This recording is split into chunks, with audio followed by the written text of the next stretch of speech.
Continuamos leyendo el capítulo 8 del libro El extraño caso del Dr. Jekyll y Mr. Hyde. Capítulo 8. La última noche. Utterson estaba sentado junto al fuego una noche, después de cenar, cuando recibió la inesperada visita de Poole. —¡Qué sorpresa, Poole! ¿Cómo por aquí? —exclamó. Luego, mirándolo mejor, preguntó con aprensión: —¿Qué pasa? ¿El doctor está enfermo? —Señor Utterson —dijo el criado—, hay algo que no me gusta nada. Sentaos y tranquilizaos. Bueno, tomad un vaso —dijo el notario—, y ahora decidme con claridad qué pasa. Bien, señor —dijo Poole—, vos sabéis cómo es el doctor y cómo estaba siempre encerrado allí, en la habitación de encima del laboratorio. Pues bien, la cosa no me gusta, señor, que yo me muera si me gusta. Tengo miedo, señor Utterson. Pero explicaos, buen hombre, ¿de qué tenéis miedo? Tengo miedo desde hace unos días, quizás desde hace una semana, dijo Poole, eludiendo obstinadamente la pregunta, y ya no aguanto más. El criado tenía un aire que confirmaba estas palabras. Había perdido sus modales irreprochables, y salvo un instante, cuando había declarado por primera vez su terror, no había mirado nunca a la cara al notario.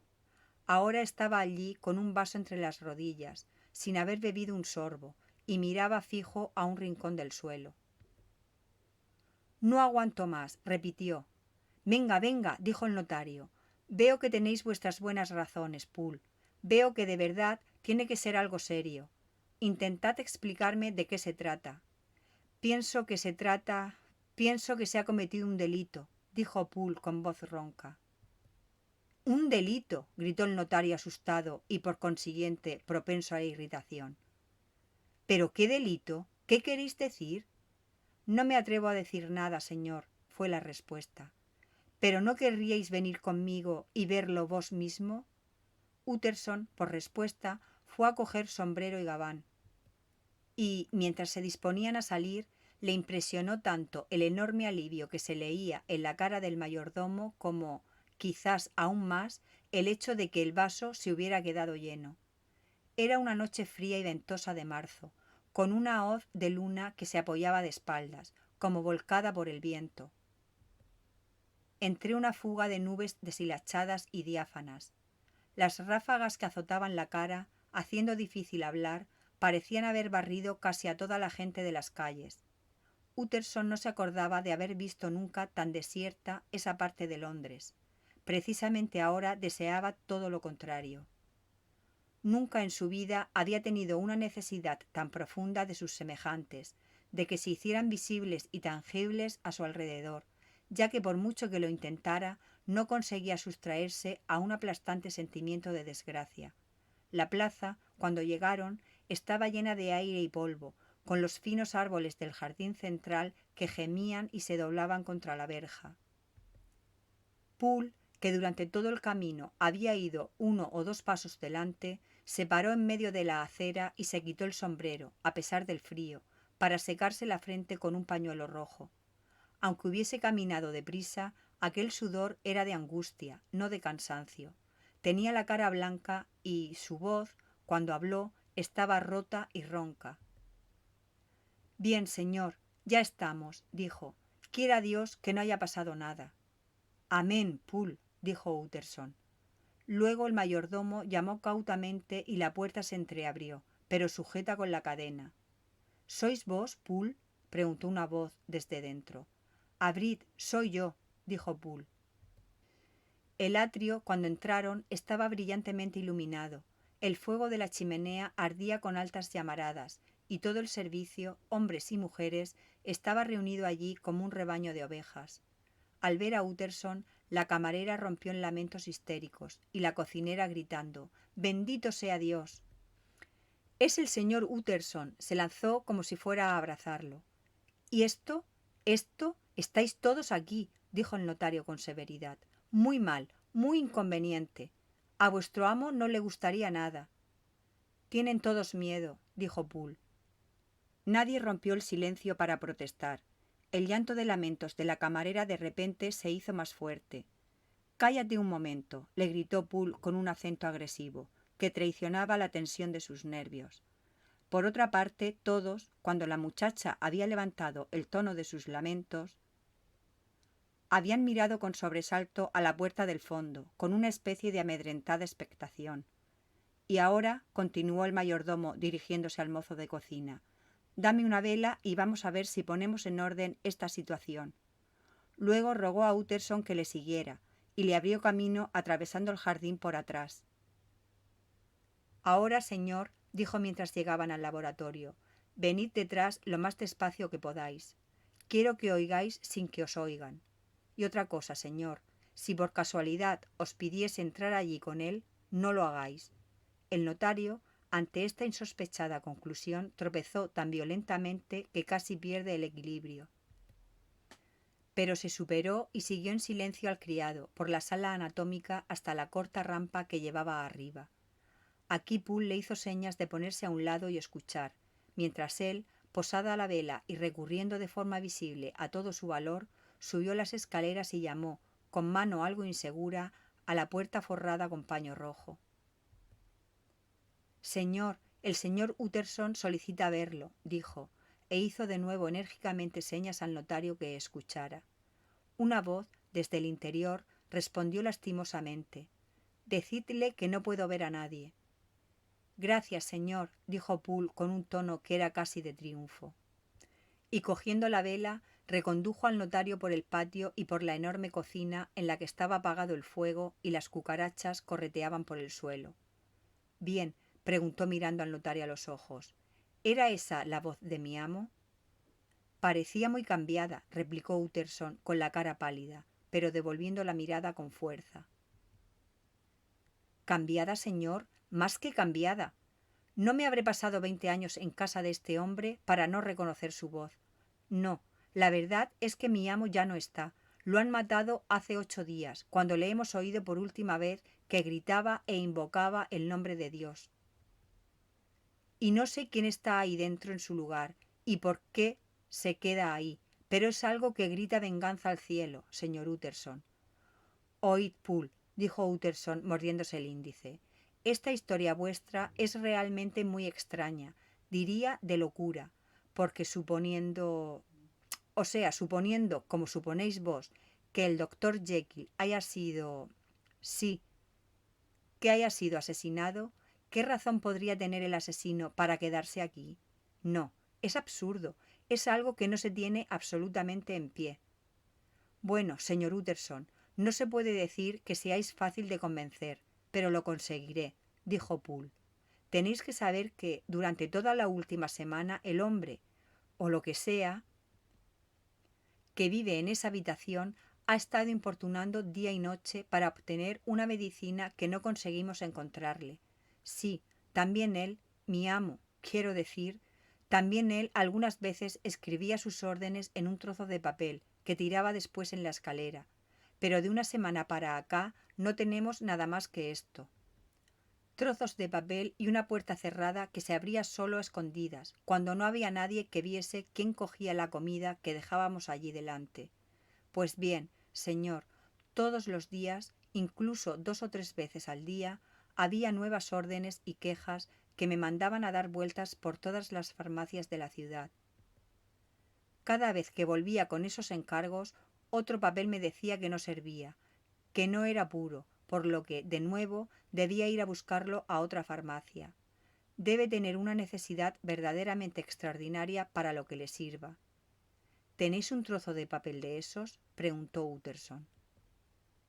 Poole metió la mano en el bolsillo y sacó un papel arrugado, que el notario, agachándose sobre la vela, examinó atentamente. Se trataba de una carta dirigida a una casa farmacéutica, así concebida. El doctor Jekyll saluda atentamente a los señores Miau y comunica que la última muestra que le ha sido enviada no responde para lo que se necesita, ya que es impura. El año 1800, el doctor Jekyll adquirió de los señores Miau una notable cantidad de la sustancia en cuestión. Se ruega, por tanto, que miren con el mayor escrúpulo si tienen aún de la misma calidad y la envíen inmediatamente. El precio no tiene importancia tratándose de algo absolutamente vital para el doctor Jekyll. Hasta aquí el tono de la carta era bastante controlado, pero luego, con un repentino golpe de pluma, el ansia del que escribía había tomado la delantera con este añadido. Por amor de Dios, encontradme de la misma. Es carta extraña, dijo Utterson, pero, añadió luego bruscamente, pero, ¿cómo la habéis abierto? La ha abierto el dependiente de Meath, señor, dijo Poole, y se ha enfadado tanto que me la ha tirado como si fuera papel usado. La caligrafía es del doctor Jekyll, ¿os habéis fijado? Retomó Utterson. Pienso que se parece, contestó el criado con alguna duda, y cambiando la voz añadió. ¿Pero qué importa la caligrafía? Yo le he visto a él. ¿Que le has visto? Repitió el notario. ¿Y entonces? Pues entonces, dijo Poole, entonces sucedió así. Yo he entrado en la sala anatómica por el jardín, y él, por lo que parece, había bajado a buscar esa medicina o lo que sea, ya que la puerta de arriba estaba abierta. Y efectivamente se encontraba allí en el rincón buscando en unas cajas. Ha levantado la cabeza cuando he entrado, y con una especie de grito ha echado a correr. Ha desaparecido en un instante de la habitación. Ah, lo he visto solo un momento, señor, pero se me han erizado los pelos de la cabeza. ¿Por qué, si ese era mi amo, por qué llevaba una máscara en la cara? Si era mi amo, ¿por qué ha gritado como una rata y ha huido así, al verme? He estado a su servicio tantos años y ahora... El mayordomo se interrumpió con aire tenebroso, pasándose una mano por la cara. En realidad son circunstancias muy extrañas, dijo Utterson, pero diría que por fin empiezo a ver un poco de claridad. Vuestro amo Poole evidentemente ha cogido una de esas enfermedades que no solo torturan al paciente, sino que lo desfiguran. Esto, por cuanto sé, puede explicar perfectamente la alteración de la voz. Y explica también la máscara. Explica el hecho de que no quiera ver a nadie. Explica su ansia de encontrar esa medicina con lo que espera aún poder curarse.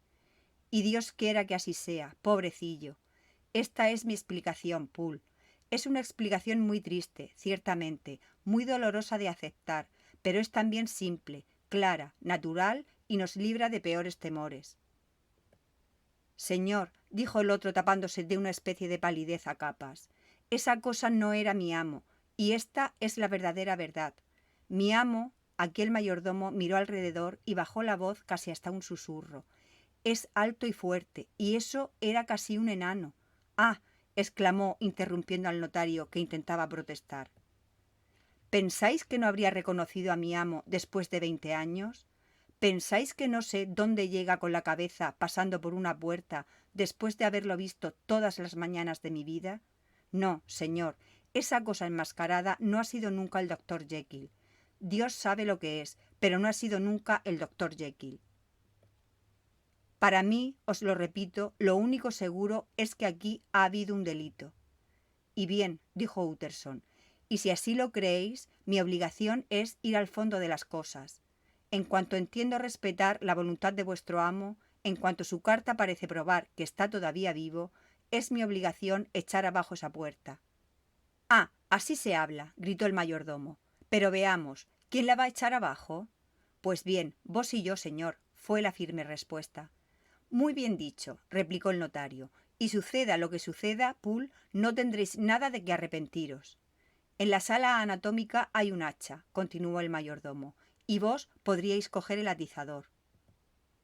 El notario agarró con la mano ese rústico y fuerte instrumento y lo sopesó. ¿Sabéis, Poole, dijo levantando la cabeza, que nos enfrentamos a un cierto peligro? Sí, señor, lo sé. Entonces hablemos con franqueza. Los dos pensamos más de lo que hemos dicho. ¿Habéis reconocido a esa figura enmascarada que habéis visto? Mirad, ha desaparecido tan deprisa y corría tan encorvada que no podría realmente juraros. Pero si me preguntáis si creo que fuese el señor Hyde, entonces tengo que deciros que sí. Tenía el mismo cuerpo y el mismo estilo ágil de moverse. Y después de todo, ¿quién, sino él, habría podido entrar por la puerta del laboratorio? No hay que olvidar que cuando asesinó a Sir Danvers tenía aún la llave, pero no es eso todo. No sé si vos, señor Utterson, os habéis encontrado con el señor Hyde. Sí, dijo el notario, he hablado con él una vez. Entonces os habréis dado cuenta, como todos nosotros, de que tenía algo de horriblemente... no sé cómo decir... algo que os helaba la médula. Sí, debo decir que también yo he tenido una sensación de ese tipo. Vale, señor, pues bien, cuando esa cosa enmascarada, que estaba allí rebuscando entre las cajas, se marchó como un mono y desapareció en la habitación de arriba, yo sentí que me corría por la espalda un escalofrío de hielo. Ah, ya sé que no es una prueba, señor Utterson, pero un hombre sabe lo que siente, y yo juraría sobre la Biblia que ese era el señor Hyde. Tengo miedo de que tengáis razón, dijo Utterson. Ese maldito vínculo, nacido del mal, no podía llevar más que a otro mal. Ya, por desgracia, os creo. También yo pienso que el pobre Harry ha sido asesinado y que el asesino está todavía en esa habitación. Dios sabe por qué. Pues bien, que nuestro nombre sea venganza. Llamad a Bradshaw. El camarero llegó nervioso y palidísimo. Tranquilizaos, Bradshaw, dijo el notario. Esta espera os ha sometido a todos a una dura prueba, lo entiendo, pero ya hemos decidido terminar. Poole y yo iremos al laboratorio y forzaremos esa puerta. Si nos equivocamos, tengo anchas espaldas para responder de todo.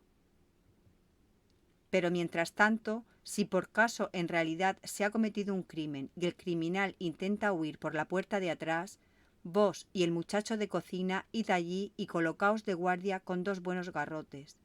Os damos 10 minutos para alcanzar vuestros puestos, concluyó mirando el reloj. Y nosotros vayamos a los nuestros, dijo luego a Poole, retomando el atizador y saliendo el primero al patio.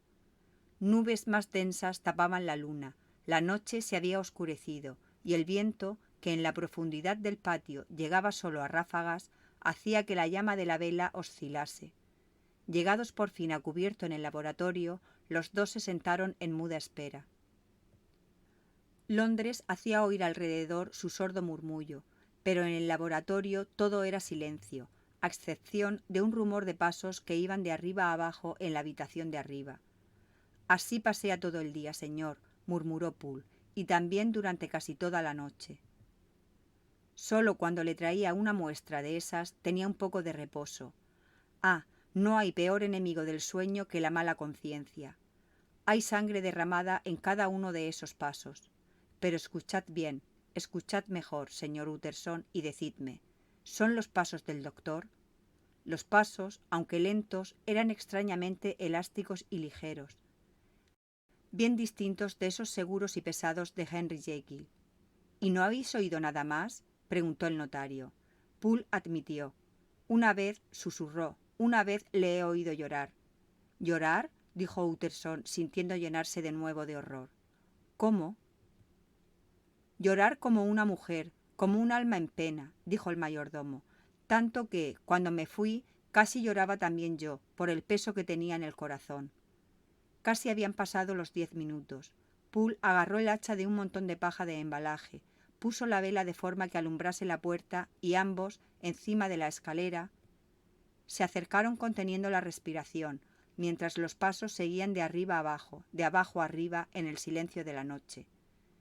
«Jekyll, pido verte», gritó Utterson, y después de haber esperado una respuesta que no llegó, continuó. «Te advierto que ya sospechamos lo peor, por lo que tengo que verte. Y te veré o por las buenas o por las malas. ¡Abre!». «Utterson, por el amor de Dios, ten piedad», dijo la voz. «Ah, este no es Jekyll», gritó el notario. «Esta es la voz de Hyde. ¡Abajo la puerta, Poole!». Poole levantó el hacha y lanzó un golpe que retronó en toda la casa, arrancando casi la puerta de los goznes y de la cerradura. De dentro vino un grito horrible, de puro terror animal. De nuevo cayó el hacha, y de nuevo la puerta pareció saltar del marco. Pero la madera era gruesa, los herrajes muy sólidos, y solo al quinto golpe la puerta arrancada cayó hacia adentro sobre la alfombra. Los sitiadores se retrajeron un poco, impresionados por su propia bulla y por el silencio total que siguió, antes de mirar dentro. La habitación estaba alumbrada por la luz tranquila de la vela, y un buen fuego ardía en la chimenea, donde la tetera silbaba su débil motivo. Un par de cajones estaban abiertos, pero los papeles estaban en orden en el escritorio. Y en el rincón junto al fuego estaba preparada una mesita para el té. Se podría hablar de la habitación más tranquila de Londres, e incluso de la más normal, aparte los armarios de cristales con sus aparatos de química. Pero allí en medio, en el suelo, yacía el cuerpo dolorosamente contraído y aún palpitante de un hombre. Los dos se acercaron de puntillas y, cautamente, le dieron la vuelta sobre la espalda. Era Hyde. El hombre vestía un traje demasiado grande para él, un traje de la talla de Jekyll, y los músculos de la cara todavía le temblaban como por una apariencia de vida. Pero la vida ya se había ido, y por la ampolla rota en la mano contraída, por el olor a almendras amargas en el aire, Utterson supo que estaba mirando el cadáver de un suicida. «Hemos llegado demasiado tarde», dijo bruscamente, «tanto para salvar como para castigar. Hyde se ha ido a rendir cuentas, Poole, y a nosotros no nos queda más que encontrar el cuerpo de vuestro amo». El edificio comprendía fundamentalmente la sala anatómica, que ocupaba casi toda la planta baja y recibía luz por una cristalera en el techo, mientras la habitación de arriba formaba un primer piso por la parte del patio. Entre la sala anatómica y la puerta de la calle había un corto pasillo, que comunicaba con la habitación de arriba mediante una segunda rampa de escaleras. Luego había varios trasteros y un amplio sótano. Todo esto ahora se registró a fondo. Para los trasteros bastó un vistazo, porque estaban vacíos y, a juzgar por el polvo, nadie los había abierto desde hacía tiempo. En cuanto al sótano, estaba lleno de trastos, ciertamente de tiempos del cirujano que lo había habitado antes que Jekyll. Y, de todas formas, se comprendió enseguida que buscar allí era inútil por el tapiz de telarañas que bloqueaba la escalera. Pero no se encontraron en ningún sitio rastros de Jekyll ni vivo ni muerto. Poole pegó con el pie en las losas del pasillo. «Debe estar sepultado aquí», dijo escuchando a ver si el suelo resonaba a vacío. «¿Puede haber huido por allí?», dijo Utterson, indicando la puerta de la calle. Se acercaron a examinarla y la encontraron cerrada con llave. La llave no estaba, pero luego la vieron en el suelo allí cerca, ya oxidada. Poole la recogió. «Tiene pinta de que no la han usado hace mucho», dijo el notario. «¿Usado?», dijo Poole. «Si está rota, señor, ¿no lo veis? Como si la hubieran pisoteado». «También la rotura está oxidada», observó el otro. Los dos se quedaron mirándose asustados. «Esto supera toda comprensión. Volvamos arriba, Poole», dijo por fin Utterson. Subieron en silencio y, con una mirada amedrentada al cadáver, procedieron a un examen más minucioso de la habitación. En un banco encontraron los restos de un experimento químico, con montoncitos de sal blanca ya dosificados en distintos tubos, y que se habían quedado allí, como si el experimento hubiese sido interrumpido. «Es la misma sustancia que le he traído siempre», dijo Poole. En ese momento, con rumor que les hizo estremecer, el agua hirviendo rebosó la tetera, atrayéndoles junto al fuego. Aquí estaba todo preparado para el té en la mesita cerca del sillón. Estaba hasta el azúcar en la taza. En la misma mesa había un libro abierto, cogido de una estantería cercana, y Utterson lo hojeó desconcertado. Era un libro de devoción que Jekyll le había comentado que le gustaba, y que llevaba en sus márgenes increíbles blasfemias de su puño y letra.